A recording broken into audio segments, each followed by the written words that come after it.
Hi everyone, आज हम chapter 8 का पढ़ेंगे। चैप्टर 8 का टॉपिक पढ़ेंगे कि जो हॉट एयर होती है वो एक्सपांड हो जाती है और लाइटर इन वेट होती है। चलो हम लोग एक्सपेरिमेंट देखते हैं। ये हॉट वाटर है। इस हॉट वाटर के अंदर मैं एक खाली बॉटल डाल रही हूँ। इस खाली बॉटल के ऊपर क्या है? ये बलून है, इन्फ्लेटेड बलून है। ओके, ये इन्फ्लेटेड बलून है और अब मैं डाल दो क्या हो रहा है।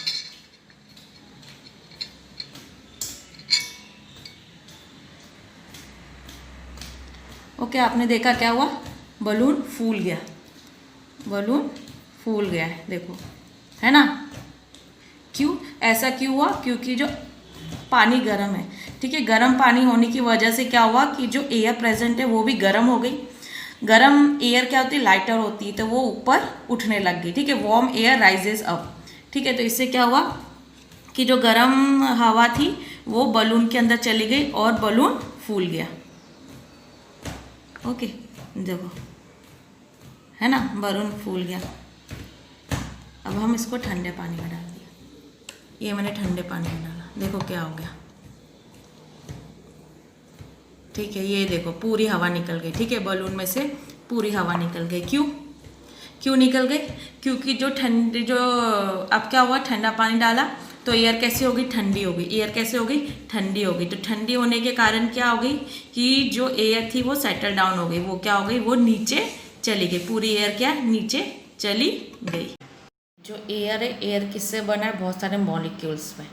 तो मॉलिक्यूल्स कैसे? पास पास में। जब गर्म हो गई एयर, गर्म हो गई तो ये मॉलिक्यूल्स कैसे हो गए? दूर दूर चले गए। ठीक है, मॉलिक्यूल्स कैसे दूर दूर चले गए? तो हॉट एयर एक्सपांड हो गई। हॉट एयर क्या एक्सपांड हो गई? तो मॉलिक्यूल्स बहुत दूर दूर चले गए। जब मॉलिक्यूल्स बहुत दूर दूर चले गए तो मोर स्पेस ले लिया उन्होंने। तो मोर स्पेस ले लिया तो क्या होगा? Lighter in weight. तो जो हॉट एयर होती है वो एक्सपांड हो जाती है। ठीक है, वो फैल जाती है और ऑक्यूपाई करती है more space and become lighter in weight. So we can say that warm air is lighter than cold air. ठीक है, इसका एग्जाम्पल आपने कई बार अपने घर में भी देखा हो कि अगर मम्मी आपकी कोई गरम कोई चीज़ बना रही हो, ठीक है, जैसे कोई खीर बना रही हो या खीर बना रही है, कोई सब्जी बना रही है, तो वो अगर वो किचन में बना रही तो आपको रूम तक उसकी खुशबू आ जाती है। क्यों जैसे ही वो हवा जो निकल रही होती है, ठीक है, जैसे वो गैस निकल रही तो वो कहती बहुत लाइट होती है तो हर जगह फैल जाती है। ठीक है, आपको खुशबू आ जाती है। पर अगर आप फ्रिज में से कोई चीज़ जैसे आप केक निकाल रहे हो या आइसक्रीम निकाल रहे हो, तो आपको उसके स्मेल से नहीं पता चलता है कि वहाँ पे क्या केक है या फिर आइसक्रीम रखा है।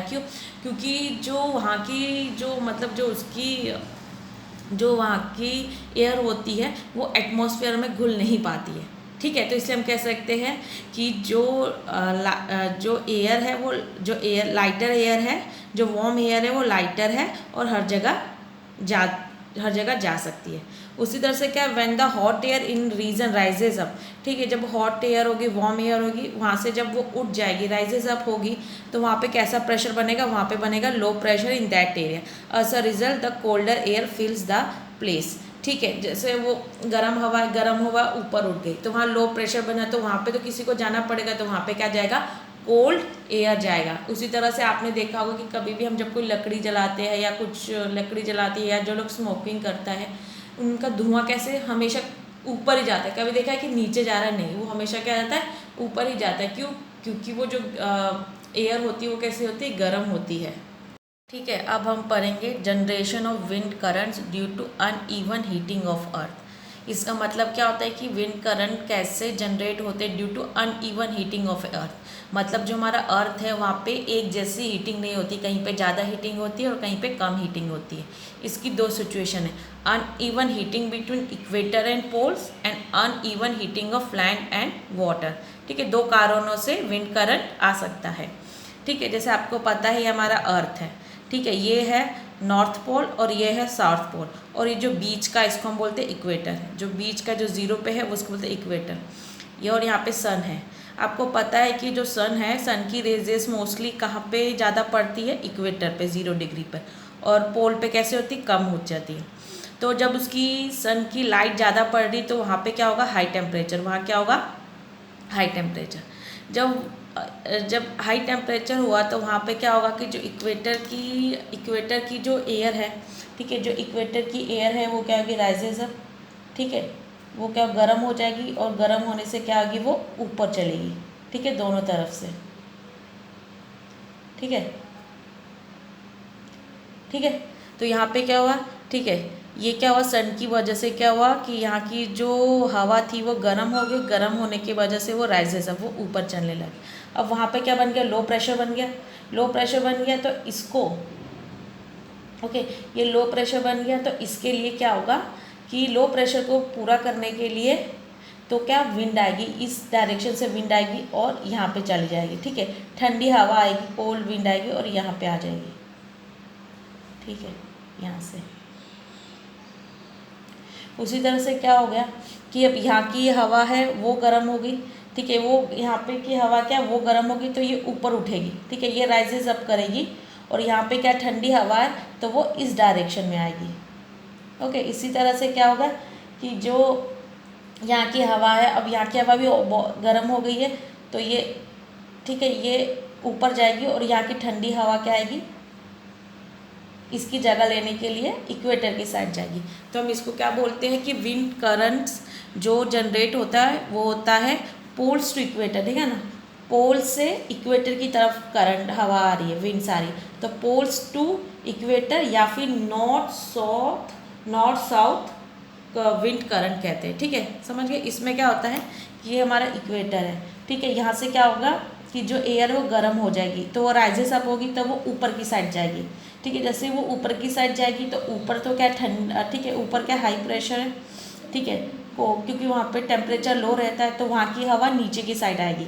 उसी तरह से नीचे, उसी तरह से साउथ पोल में होगा कि जो गर्म हवा है, ओके, जो गर्म हवा है वो नीचे, वो ऊपर चली जाएगी और जो ठंडी हवा है वो ऊपर की साइड आ जाएगी। तो उसी तरह से क्या होगा कि जो करंट, जो विंड है वो फ्लो होगा।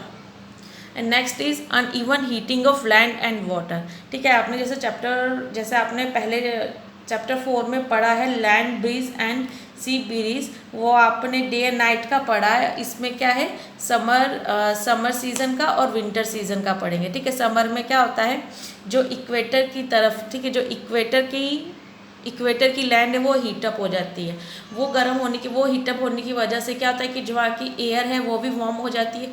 जैसे ही वार्म एयर होगी वो क्या ऊपर चलने लगेगी, ऊपर उड़ने लगेगी। जैसे वो राइजेस अप होगी तो जो कोल्ड एयर होगी, ठीक है, ठीक है, जो कोल्ड एयर होगी ओशन से वो आएगी टूवर्ड्स द लैंड, ठीक है। तो विंड फ्लो कैसे करता है, फ्रॉम ओशियंस टू लैंड, ठीक है। इसको हम क्या बोलते हैं, मॉनसून विंड कहते हैं। क्यों, क्योंकि जो ओशन से हवा आती है, ठीक है, जो विंड आती है उसके अंदर क्या होता है, मॉइस्चर होता है, moisture in the form of water vapour. इसलिए जो मॉनसून विंड है वो क्या अपने साथ रेन भी लाती है। क्योंकि देखो समर में क्या होता है कि जो हवा है वो कहाँ से चल रही है, ओशन से, ठीक है, ओशन से लैंड में। तो ओशन में क्या होता है, ठीक है, ओशन जब ऊपर हवा, ओशन से जब हवा चल रही है, ठीक है, हवा चल रही है तो उसके मतलब उसके अंदर वाटर होगा, water in the form of water vapour.